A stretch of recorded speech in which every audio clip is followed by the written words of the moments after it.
नमस्कार, आप देख रहे हैं वीआईपी न्यूज। मैं हूं पद्मा कुलदीप। बढ़ते हैं खबरों की ओर। राजधानी रायपुर के पंडित दीनदयाल ऑडिटोरियम में 19 अप्रैल से राष्ट्रीय जनजातीय साहित्य महोत्सव का आगाज होने जा रहा है। शिक्षा मंत्री प्रेम साय सिंह टेकाम ने प्रेस वार्ता लेकर इसकी जानकारी दी है। उन्होंने बताया कि आजादी के 75वें वर्ष पर राष्ट्रीय जनजातीय साहित्य महोत्सव और कला एवं चित्र प्रतियोगिता का आयोजन किया जा रहा है। 19 अप्रैल को मुख्यमंत्री भूपेश बघेल इसकी शुरुआत करेंगे। भारत सरकार के जनजातीय कार्य मंत्रालय के सहयोग से किए जा रहे इस कार्यक्रम के जरिए छत्तीसगढ़ में जनजातीय साहित्य के क्षेत्र में काम कर रहे शोधार्थियों, साहित्यकारों और रचनाकारों को इस आयोजन के माध्यम से मंच प्रदान किया जाएगा। ये जो साहित्य सम्मेलन और कला चित्रकला का जो कार्यक्रम है, ये 19, 20 और 21 को है। 19 को माननीय मुख्यमंत्री जी इसका शुभारंभ करेंगे। इसमें सभी माननीय मंत्री को भी आमंत्रित किया गया है और 21 को माननीय राज्यपाल जी इसका समापन करेंगे शाम को 21 को शाम को 7 बजे।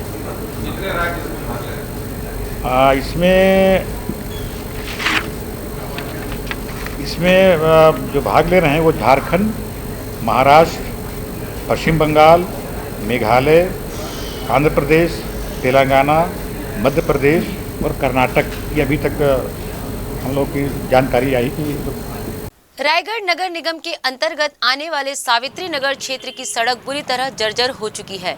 स्थानीय महिला पार्षद ने कई बार नगर निगम में इस संबंध में कई बार ध्यान आकर्षित कराया, लेकिन इस और ध्यान नहीं दिया गया।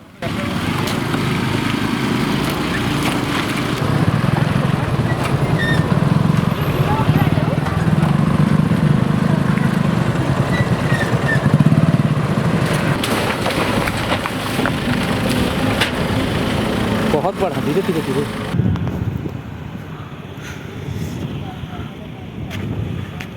एक्चुअल में सावित्री नगर का रोड है वो बहुत दिनों से खराब पड़ा हुआ है और कई बार मेरे द्वारा निगम में सूचना भी दिया गया कि रोड बहुत ख़राब है, लेकिन उसके सूचना देने के बावजूद निगम के द्वारा उस पर कोई ध्यान नहीं दिया गया है। और बहुत दिक्कत इसमें ये होती है कि रेक पॉइंट जो वहाँ पास है, कम से कम महीने में 20 से 25 बार रेक लगते हैं और जिसमें भारी वाहन का आवाजाही होता है, जिससे रोड बहुत ही ख़राब होता है।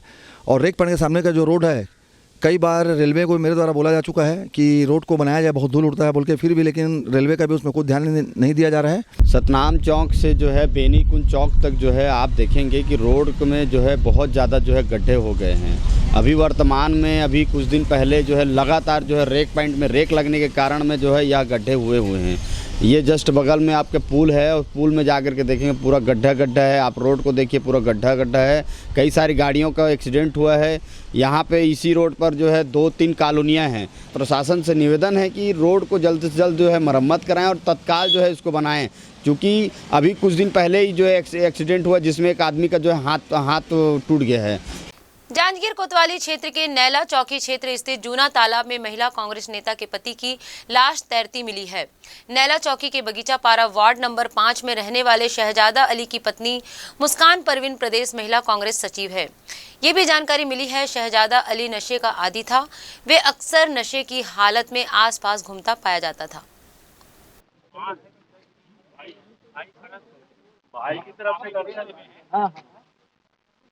सुबह एक डेड बॉडी मिलने की सूचना प्राप्त हुई थी और सूचना के बाद फिर मौके पे आके चेक किया गया और डेड बॉडी को बाहर निकाला तो उसकी पहचान हुई है।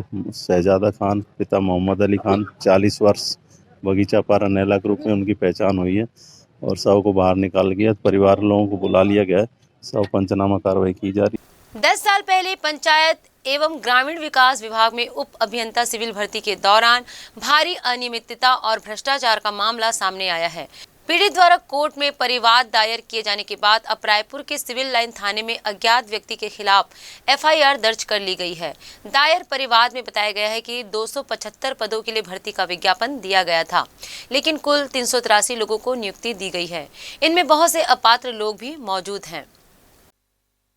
देखिए, माननीय न्यायालय न्यायिक दंडाधिकारी प्रथम श्रेणी श्री पवन कुमार अग्रवाल रायपुर के न्यायालय से धारा 156(3) दंड प्रक्रिया संहिता के तहत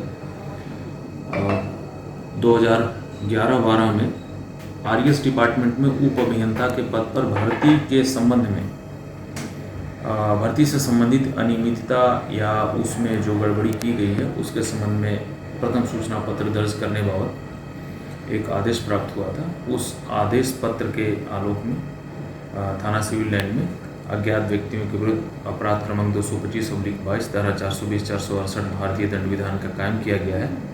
प्रकरण विवेचना में लिया गया है, कायम किया जाएगा। वहीं जांजगीर जेल में बंद एक बंदी की मौत इलाज के दौरान जिला अस्पताल में हो गई है। मृतक के परिजनों ने आबकारी विभाग पर प्रताड़ना का आरोप लगाया है। साथ ही इस मामले की जांच की मांग करते हुए एसपी से गुहार लगाई है। इस दौरान एसपी कार्यालय में आबकारी विभाग के खिलाफ जमकर नारेबाजी भी की गई है।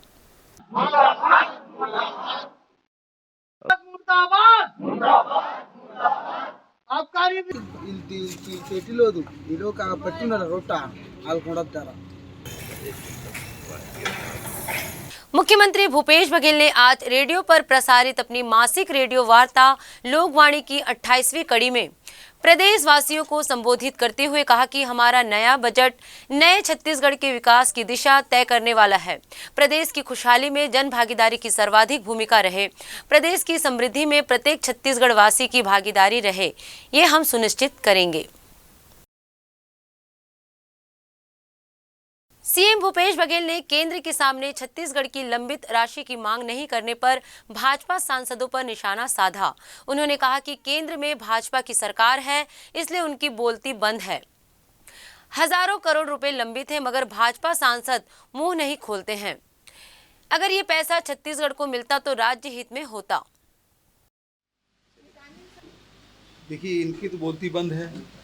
एक बार भी छत्तीसगढ़ के हित में केंद्र सरकार के सामने उनका हक रखना, वो समझते हैं कि इससे विरोध होगा, जबकि छत्तीसगढ़ के हित में उनको बात रखनी चाहिए और कभी नहीं रखते। भाई 11,000 करोड़ रुपया हमारे सीआरपीएफ यहाँ पदस्थ हैं, उसके पैसे काट लिए हमारे हिस्से का। 13,000 करोड़ हमारे सेंट्रल एक्साइज का रखा है। जीएसटी अभी जून में ख़त्म हो जाएगा, जो कंपनसेशन मिलता था 5,000 करोड़ का, वो नुकसान हो जाएगा। तो इस प्रकार से 4,000 करोड़ से अधिक की राशि तो कोयले में रॉयल्टी में जो पेनल्टी लगा था उसका पैसा है। ये राज्य को मिलता तो निश्चित रूप से राज्य के विकास में ये बड़ा हिस्सा होता, लेकिन क्योंकि केंद्र में भारतीय जनता पार्टी सरकार है, इसे सांसद भी उनके हैं, तो चुप रहते हैं। खैरागढ़ उपचुनाव में कांग्रेस की जीत के 24 घंटों के भीतर खैरागढ़, छुई खदान और गंडई को जिला बनाने का वादा मुख्यमंत्री भूपेश बघेल ने किया था और मतगणना समाप्त होने के बाद शनिवार की शाम उन्होंने खैरागढ़ को छत्तीसगढ़ का 33वां जिला बनाने की घोषणा की है। साथ ही सालेवारा को पूर्ण तहसील और जालबांधा को उप तहसील बनाने का भी ऐलान भी किया है। सीएम बघेल की इस घोषणा के बाद से क्षेत्रवासियों में खुशी की लहर देखी जा रही है। बता दें कि मुख्यमंत्री भूपेश बघेल के 3.25 साल के कार्यकाल में अब तक 6 नए जिलों का निर्माण कराया जा चुका है।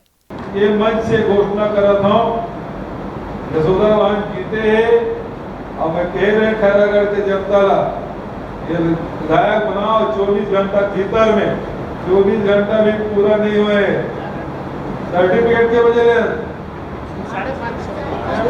5:30-6 बजे लेस ना के वजह से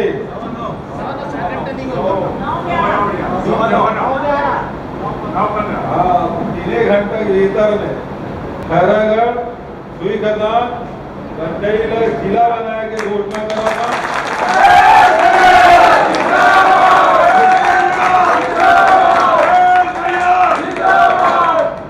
दूसरा सालेवारा पूर्ण तहसील बनाया के घोषणा करवाना और जालबांधा उप तहसील बनाया के घोषणा। खैरागढ़ उपचुनाव में कांग्रेस प्रत्याशी यशोदा वर्मा को जीत मिलने के बाद कुछ ही घंटों के भीतर मुख्यमंत्री भूपेश बघेल ने प्रेस वार्ता लेकर कहा कि कांग्रेस सरकार द्वारा जो जन कल्याणकारी काम कराए गए हैं उसी का परिणाम है कि कुल 53% वोट कांग्रेस के पक्ष में मिले हैं। इस दौरान उन्होंने भाजपा पर हमला बोलते हुए कहा कि भाजपा के नेताओं ने इसे सेमीफाइनल कहा था, जिसमें वो बुरी तरह से परास्त हुए। तो इससे सिद्ध होता है कि आगामी 2023 में भी हम चुनाव जीतेंगे। जहाँ तक के खैरागढ़ की बात है, आप सबको पता है कि पिछले समय जो चुनाव हुए थे उसमें हमको लगभग 31,000 वोट मिले थे। इस समय हम लोगों को जो मिला वो 87,000 से भी अधिक वोट मिला। इसका मतलब ये है कि पिछले चुनाव से 56,000 वोट हमको अधिक मिले। ये अपने आप में एक बड़ी घटना है।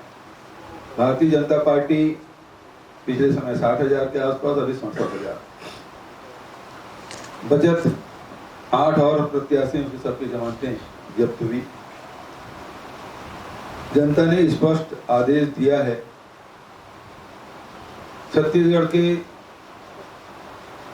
सरकार ने जो 3-3.5 साल में काम किए हैं उस पर जनता ने मुहर लगाई है। जिला बनाना, तहसील घोषणा करना एक मुद्दा हो सकता है, लेकिन मुख्य रूप से जो किसान न्याय योजना है, राजीव गांधी किसान न्याय योजना, राजीव गांधी भूमि श्रमिक न्याय योजना, गोधन न्याय योजना, फॉरेस्ट एक्ट के तहत पट्टा देना। खैरागढ़ उपचुनाव का फैसला आखिरकार कांग्रेस के पक्ष में ही आया है। चुनाव से ठीक पहले खैरागढ़ को जिला बनाने को लेकर किया गया वादा कांग्रेस का बड़ा दांव साबित हुआ है। पहले राउंड से बढ़त बनाने वाली कांग्रेस की यशोदा वर्मा ने 20,000 से ज्यादा वोटों से जीत दर्ज की है। इस जीत के बाद खैरागढ़ से लेकर रायपुर तक जश्न का माहौल है। देखिए खास रिपोर्ट।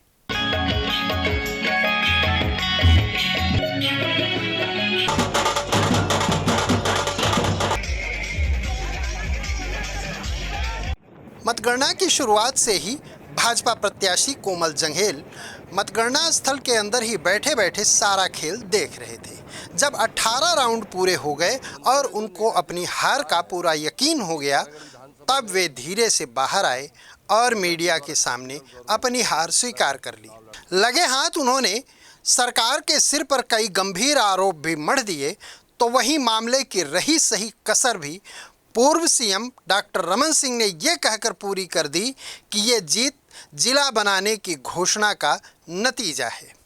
जनता ने जो निर्णय दिया वो स्वीकार है, क्योंकि खैरागढ़ विधानसभा में गवर्नमेंट के द्वारा, छत्तीसगढ़ गवर्नमेंट के द्वारा जिस तरह से चुनाव लड़ा, खुद के द्वारा 27 जगह सभा करना, फिर शराब का वितरण, पैसा का, साड़ी का, सारा चीज़ वितरण किया। उसके बाद मैं संघर्ष में था और मेरे भारतीय जनता पार्टी के कार्यकर्ता सभी डट कर मुकाबला किए और इस मुकाबला में हम लोग पीछे हो गए। निश्चित तौर से हम जनता के निर्णय को स्वीकार करते हैं, लेकिन हम पीछे नहीं हटेंगे। इस छत्तीसगढ़ गवर्नमेंट की जो सरकार है, जिस ढंग से छत्तीसगढ़ में सरकार चला रही है, खैरागढ़ विधानसभा में जिस ढंग से उपेक्षा करके रखे, उस आंदोलन को हम आगे बढ़ाएंगे। मुझे लगता है कि ये चुनाव का नतीजा एक प्रकार से प्रतीक के रूप में है कि एक विधानसभा को जीतने के लिए कैसे मुख्यमंत्री 29 बिंदुओं का घोषणा पत्र फिर से जारी करते हैं। किसी उपचुनाव में घोषणा पत्र जारी करते हुए पहली बार देखा गया और 3.5 साल के काम की कहीं ना चर्चा हुई, ना बातचीत हुई, ना कोई मुद्दे थे। ये पहली बार ऐसा हो रहा है छत्तीसगढ़ में कि सरकार अपनी उपलब्धि लेकर नहीं, सरकार अपने घोषणा पत्र लेकर 3.5 साल में वापस जा रही है। तो क्या ये 5 साल के बाद जो चुनाव होने वाले हैं उसमें ये कांग्रेस और कांग्रेस के लोग 90 विधानसभा को 90 जिला बनाने की बात सोच रहे हैं? क्योंकि जिले से उनकी बैतरणी पार होती दिख रही है। बाकी कोई इशू है, कोई मुद्दे खैरागढ़ में ना चर्चा में रहे, ना बातचीत में रहे, ना उसकी कोई चर्चा किया। तो ये अजीब स्थिति दिख रही है छत्तीसगढ़ में। प्रदेश कांग्रेस अध्यक्ष मोहन मरकाम ने इस जीत को मुख्यमंत्री भूपेश बघेल की सरकार के 3 साल के कामकाज पर लगी जनता की मुहर बताया। तो वहीं राजधानी के वरिष्ठ पत्रकार उचित शर्मा ने कांग्रेस की इस जीत का विश्लेषण यह कहते हुए किया कि कांग्रेस ने एक तो महिला प्रत्याशी को मैदान में उतारा, इसके साथ ही साथ उनको राजघराने का समर्थन भी प्राप्त था। कुल मिलाकर जिला बनाने की घोषणा को ही इस चुनाव में कांग्रेस की जीत का मास्टर स्ट्रोक माना जा रहा है। अलबत्ता कुछ लोग इसको मुख्यमंत्री भूपेश बघेल के 3 साल के बेहतरीन कामकाज से जोड़कर देख रहे हैं। सबसे पहले तो खैरागढ़ की महान जनता को कांग्रेस पार्टी की ओर से दिल से धन्यवाद देना चाहता हूं, दिल से आभार प्रदर्शन करना चाहता हूं कांग्रेस पार्टी की नीतियां और हमारी सरकार माननीय भूपेश बघेल सरकार की नीतियों, उपलब्धियों, योजनाओं पे वहाँ की जनता ने विश्वास किया है। देखिए, ये कोई आश्चर्य की बात नहीं है, ये शुरू से एक्सपेक्टेड था। कांग्रेस जब चुनाव लड़ रही थी तो आप देखिए कि उसने कई ऐसे काम किए हैं जो वो शुरुआती दौर से ही वो अपर साइड थे, वो चुनाव जीतने के लिए लड़ रहे थे। कांग्रेस में ये फिगर के लिए लड़ रहे थे, भारतीय जनता पार्टी एक पॉलिटिकल फिगर के लिए लड़ रही थी। ये फ़र्क है बेसिक दोनों की चुनाव की लड़ाई में। लेकिन जिस प्रकार से महिला प्रत्याशी देना, उसके बाद राजघराने का समर्थन प्राप्त होना, भूपेश के अपने वादे हैं, भूपेश के अपनी रूरल इकोनॉमी के जो 3.5 साल के काम हैं, तो ये तमाम चीज़ें जिस तरीके से हो रही थी, इससे क्लियर कट था कि अपर हैंड पे है कांग्रेस और ये कांग्रेस चुनाव जीत जाएगी। चुनाव जीतना ही नहीं, एक ह्यूज मार्जिन से, एक बड़ी मार्जिन के साथ कांग्रेस आएगी, ये बात पहले से तय थी। जिस तरीके से फिर उन्होंने जिस तरीके से जिले की घोषणा की, वो नो डाउट कांग्रेस पार्टी का एक बहुत ही शानदार सोचा समझा कदम था, एक मास्टर स्ट्रोक भूपेश बघेल जी द्वारा था। छत्तीसगढ़ में आम आदमी पार्टी की सक्रियता लगातार बढ़ती नजर आ रही है। आम आदमी पार्टी के नेता छत्तीसगढ़ में आकर यहां की मौजूदा हालातों और जरूरतों पर बात करते नजर आ रहे हैं। आज भी आम आदमी पार्टी के राज्यसभा सांसद और छत्तीसगढ़ में जन्मे डॉक्टर संदीप पाठक सांसद बनने के बाद पहली बार रायपुर पहुंचे। उन्होंने वर्ष 2023 में आम आदमी पार्टी द्वारा छत्तीसगढ़ विधानसभा चुनाव लड़ने की जानकारी देते हुए जीत का दावा भी किया है। माना जा रहा है आम आदमी पार्टी इस बार छत्तीसगढ़ के विधानसभा चुनाव में संदीप पाठक के चेहरे पर दांव लगा सकती है।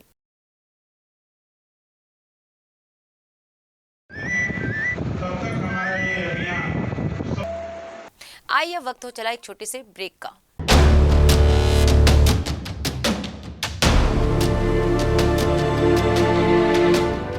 बस्तर जिले के धुर नक्सल इलाके में कोलेंग वो क्षेत्र है जिसे माओवाद का गढ़ कहा जाता था।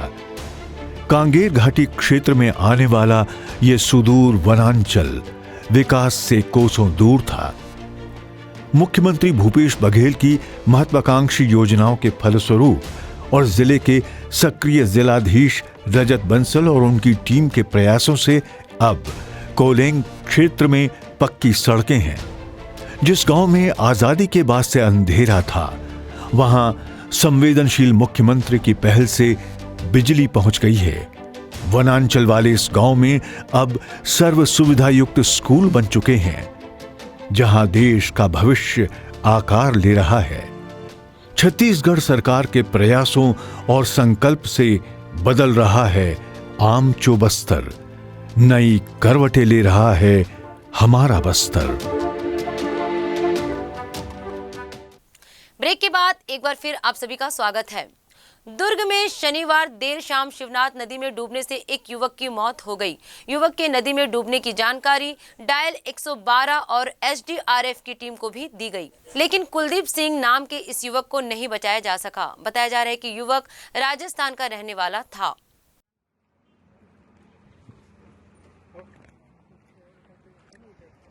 जांजगीर चांपा जिले में सड़क हादसों की संख्या लगातार बढ़ती जा रही है। पिछले 3 माह में 152 सड़क हादसे हो चुके हैं। इनमें 70 लोगों की मौत हो चुकी है, वहीं 142 लोग घायल हुए हैं। इन हादसों में ज्यादातर मामलों में भारी वाहनों की चपेट में आकर बाइक सवारों की मौत हुई है। अधिकांश हादसे शाम के बाद और तेज रफ्तार के कारण हो रहे हैं। इन हादसों पर काबू पाने के लिए यातायात विभाग ने वाहनों की जाँच और ट्रैफिक नियमों को सख्ती से लागू कर रहा है।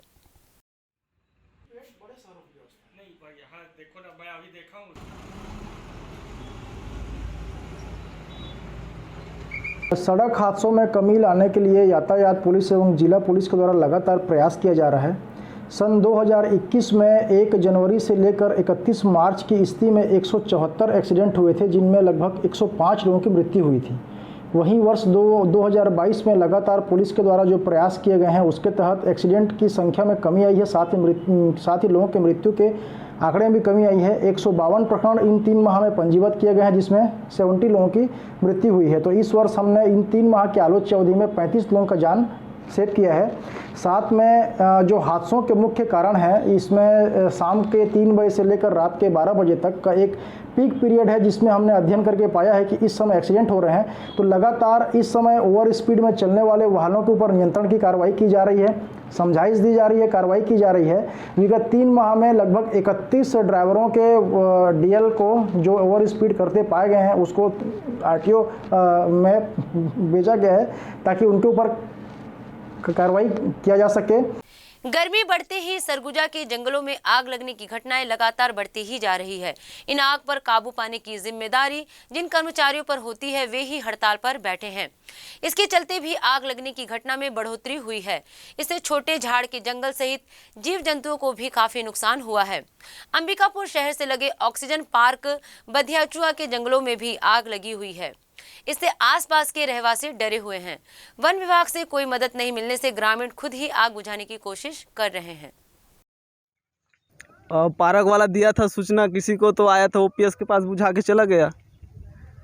ऊपर भी जल ही रहा है, अभी भी आग तो जल रहा है, तो बितवाने की कोशिश में कर रहे हैं, लेकिन बीत ही नहीं रहा है हम लोग से। फायर ब्रिगेड ऊपर नहीं आया है, वहीं से ओपीएस से आपस चला गया। 12-1 बजे शायद लगा हुआ है और देखिए मेरे घर के पास पहुंच रहा है और अभी तक कोई नहीं आया है। फायर ब्रिगेड को फ़ोन किए वहां और ओपीएस से चले गए। जगदलपुर में प्रशासन ने बड़ी कुशलता से कुछ पक्षों के बीच निर्मित तनाव को बड़े ही कुशलता से शांत करा दिया। दरअसल कुछ दिन पूर्व दामोदर पेट्रोल पंप चौक पर अलग अलग समाज के द्वारा लगाए गए झंडे को लेकर तनाव की स्थिति बन रही थी। प्रशासन ने सभी समाज के झंडों को निकालकर वहां राष्ट्रीय ध्वज लगाने के लिए सभी समाज से सहमति बनाई है।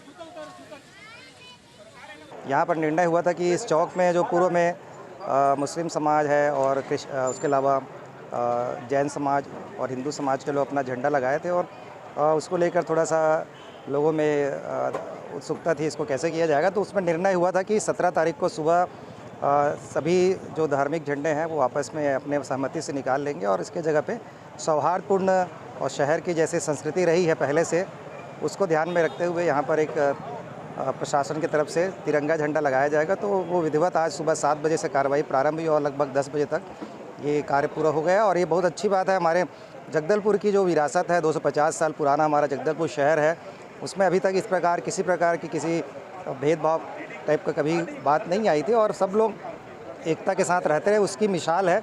तिरंगा ध्वज लहराया गया है। जैसे पूर्व की भांति बस्तर के लोग हमेशा मिलजुल के रहते हैं, आज भी इन्होंने उदाहरण प्रस्तुत किया। सभी लोग, सभी समाज के लोग यहाँ उपस्थित रहे, सभी की उपस्थिति में यहाँ पे तिरंगा लहराया गया और यही बस्तर की पहचान है। जो लोग आपस में लगातार मिलजुल के रहते हैं, चाहे कई त्यौहार को भी हम बस्तर में देखते हैं, तो ये बस्तर के लोगों की विशेषता है, बस्तर के लोगों की अच्छाई है और सभी को इसकी बहुत बहुत बधाई। खैरागढ़ विधानसभा के उपचुनावों में कांग्रेस की शानदार जीत के बाद प्रदेश भर में कांग्रेस कार्यकर्ता जश्न मना रहे हैं। गरियाबंद में भी ब्लॉक कांग्रेस कमेटी ने आतिशबाजी और ढोल नगाड़ों के साथ पार्टी कार्यकर्ताओं ने खुशियां मनाई।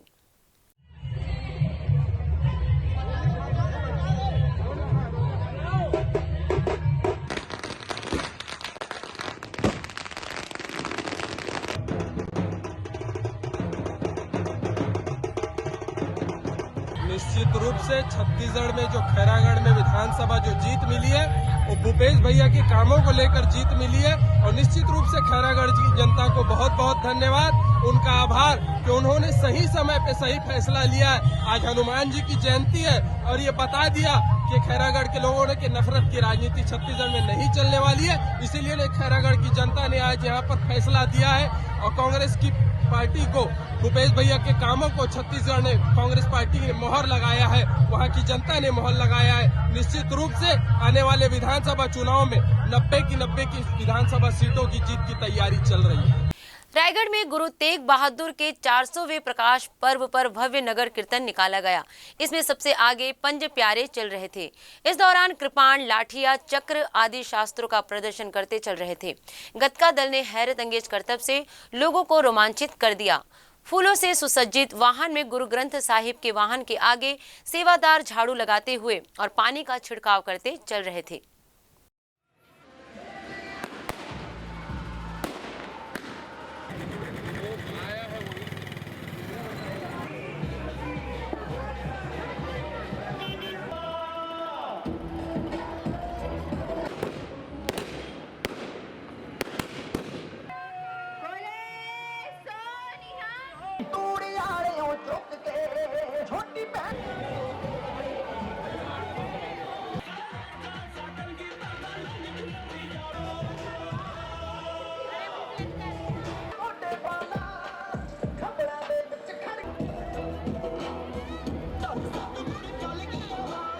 हमारे 9वें पातशाह गुरु तेग बहादुर जी का 400 साला जयंती का प्रकाश पर्व, उसको सिख समाज छत्तीसगढ़ ने उनका जो जीवन का संदेश था, आप सभी जानते हैं, धर्म की रक्षा के लिए उन्होंने अपनी कुर्बानी दी थी। तो उनके उस संदेश को कि सारे मानव एक समान, सारे धर्मों का हो सम्मान, यह संदेश लेकर पूरे छत्तीसगढ़ के दौरे पर हम निकले। पिछले 9 अप्रैल से यात्रा आरंभ हुई है। छत्तीसगढ़ के सभी, आज 8वां दिन है और हर जगह बहुत उत्साह और बहुत सम्मान मिला है हमें, और उसमें सभी धर्म के लोग शामिल है। सभी धर्म के लोगों ने स्वागत भी किया है और इस संदेश यात्रा में अपनी सहभागिता भी दी है। हम आपके चैनल के माध्यम से पूरे छत्तीसगढ़ की जनता को गुरु तेग बहादुर जी के 400वें पर्व की बहुत बहुत बधाई देते हैं। आज इस ऐतिहासिक यात्रा का जो धन धन गुरु तेग बहादुर साहब जी के 400वें प्रकाश जन्मोत्सव पर रायगढ़ पहुंची है, जो पूरे छत्तीसगढ़ भ्रमण करते हुए यहाँ पहुंची है। यहाँ की सारी संगत में इतना उत्साह है और इतना इसका स्वागत किया जा रहा है, और हम साथ ही साथ अपने सुरेंद्र सिंह छाबड़ा जी के भी धन्यवादी हैं, जिन्होंने उस यात्रा का पूरा संयोजक करते हुए, पूरे छत्तीसगढ़ भ्रमण करते हुए रायगढ़ को भी इसका सम्मान करने का अवसर दिया। और साथ ही साथ हम अपने गुरु तेग बहादुर जी की ये जो संदेश यात्रा है, इसके माध्यम से पूरे देश को, पूरे नगरवासियों को, पूरे जिले वासियों को ये बताना चाहते हैं कि पूरा देश एक है, सारे धर्म एक हैं। अत्याचार के खिलाफ सिख धर्म हमेशा खड़ा है, लोगों की सहायता के लिए सिख धर्म हमेशा आगे आया है और आगे आता रहेगा। हिंदू सेना संगठन ने कोरिया जिले के चिरमिरी बड़ा बाजार दुर्गा पंडाल के पास हनुमान जन्मोत्सव के अवसर पर मिष्ठान वितरण करते हुए हनुमान जन्मोत्सव मनाया। बता दें कि हनुमान जन्मोत्सव के अवसर पर हिंदू सेना संगठन द्वारा बड़ा बाजार चिरमिरी दुर्गा पंडाल के पास हनुमान जी के छाया चित्र पर पूर्व विधायक और वर्तमान भाजपा किसान मोर्चा के प्रदेश अध्यक्ष श्याम बिहारी जायसवाल ने पूजा अर्चना की। इस अवसर पर हिंदू सेना द्वारा मिष्ठान वितरण भी किया गया। हिंदू सेना की प्रदेश महामंत्री भारती सिंह, जिला अध्यक्ष राजेश यादव, संगठन महामंत्री सूरज देवांगन, अजीत सिंह नगर अध्यक्ष ज्योति सिंह, विवेक चौहान, मथुरा दास, विजय साहू के साथ मीडिया प्रभारी मनोज श्रीवास्तव का सराहनीय योगदान रहा। आज हिंदू सेना जिला कोरिया के द्वारा महिला विंग और पुरुष विंग के द्वारा हनुमान जन्मोत्सव के उपलक्ष्य में बूंदी प्रसाद का वितरण किया गया है, जिसमें बहुत ही हर्षोल्लास के साथ सभी हिंदू सेना साथी मनाए आज हनुमान जन्मोत्सव। आज हनुमान जन्मोत्सव मनाया जा रहा है बड़ा बाजार में, और इसमें बूंदी और सेव का प्रसाद वितरण किया गया है और भारी संख्या में यहाँ पे लोगों को प्रसाद वितरण किया गया है। जांजगीर जिले के मुलमुला के पकरिया झूलन गांव में तेज रफ्तार कार पलटने से 3 लोगों की मौत हो गई है। इस दर्दनाक सड़क हादसे में 3 लोग घायल हुए हैं। बताया जा रहा है कि हादसे के शिकार लोग पचपेड़ी गांव से बारात में आए थे। घायलों को बेहतर इलाज के लिए बिलासपुर रेफर कर दिया गया है।